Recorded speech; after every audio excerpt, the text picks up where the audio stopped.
All right, man. LSU just knocked off number 2 Alabama, whatever they ranked, but 46-41, and Joe Burrow is trying to punch his stamp to the Heisman. He was 31 for 39.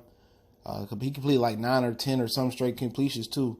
393 through the air, 3 touchdowns, and Tua, he got off to a slow start with the ankle, and being now he was 21 for 40. 418, 4 TDs, and 1 interception. And they running back Najee Harris, 19 carries, 146, 1 touchdown. And he caught something through the air too. Three catches, 44 yards, 1 TD. And Jay Judy caught 5 catches, 71 yards, 1 touchdown. Devontae Smith, Alabama, who caught the two deep long touchdowns, 7 catches, 213, 2 TDs. But, for me, Joe Burrows and Clyde Edwards was the truth. Clyde Edwards was breaking tackles. He only 5'8", like 209. He had 20 carries, 103, 3 tubs. And he also caught one as well, too. 9 catches, 77 yards, 1 tub.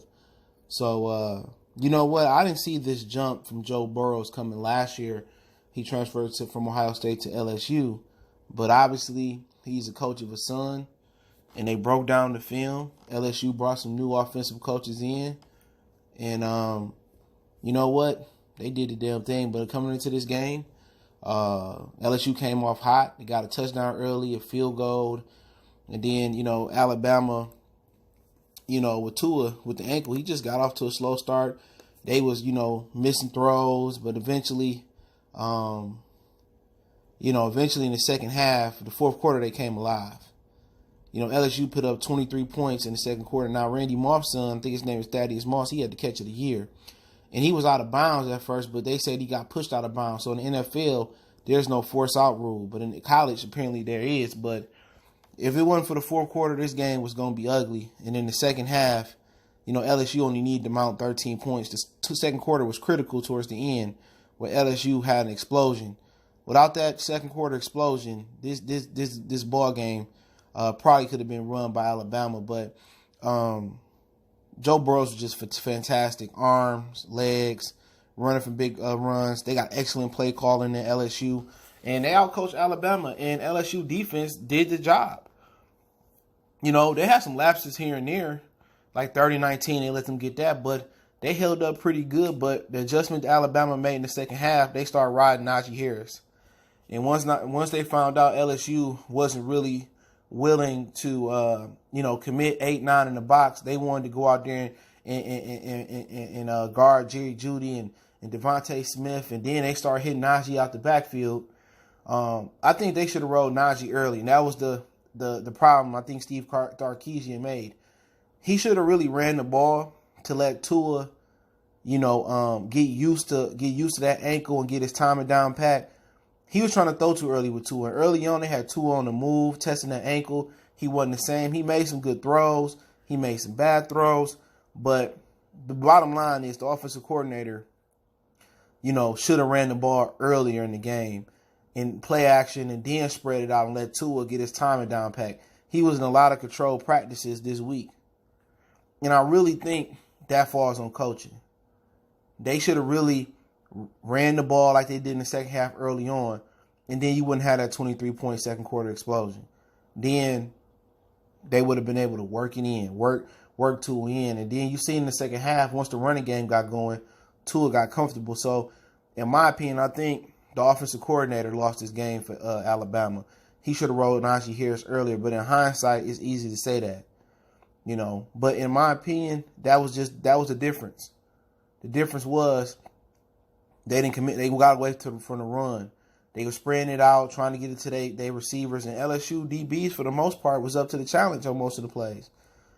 And in the second half, I guess Nick Saban said, we need to run the ball. And they found out that LSU wasn't willing to compromise their pass defense and their DBs being out there for the run.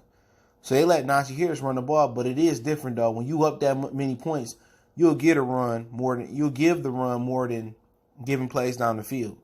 Had they run it early on, then maybe LSU would have, put linebackers, put base defense, and committed to the box, and then, Alabama made them be able to play action, go down the field. But since they didn't run it early and they got a big lead, LSU, let them run the ball, and they kept tending to the pass and protecting the pass, and they let them run the ball, and that was the big difference. You know what I'm saying? So you're willing to concede the run when you up by that many points. But Alabama, they made a valiant effort at the end. They turned up corner route to Jerry Jeudy in the end zone, deep pass to Devontae Smith. Then, Joe Burrows and Clyde Edwards ran one in. Joe Burrows had a big run before that, and then Clyde ran it in again. And then, Joe Burrows handed it to Clyde to ice the game. But LSU won. Alabama should be out the playoffs. No doubt in my mind. Alabama should not be able to be in the playoffs unless they make it to the SEC championship game and LSU stumble somewhere. They will have to stumble twice for them to get in, but Alabama shouldn't be allowed to go to the playoffs. I don't care if that's the Alabama Invitational, whatever you want to call it. They shouldn't have played a soft schedule. You know what I'm saying? They played a very, very soft schedule while Auburn went to go play Oregon, and Auburn, played Florida, and LSU, they played Florida. They played who else they didn't play? They went to Texas. You know what I'm saying? They beat Florida. They beat Auburn. Now they beat Alabama. You know what I'm saying? So Alabama ain't played nobody, and I said that. Alabama shouldn't be able to go if they don't make the SEC championship game because they schedule a bullshit-ass schedule. Duke, New Mexico State, South Carolina, Southern Miss, Ole Miss, Texas A&M, Tennessee, Arkansas. Get the hell up out of here. But, hey, Goodfellas Sports TV. Check out our college sports playlist. Don't forget we on Facebook, Instagram, Twitter. Reach out to the email. Want to make a donation. Leave a description. Best way to donate is share the video. Let me know what you guys thought about the game. One time for the one time. Goodfellas Sports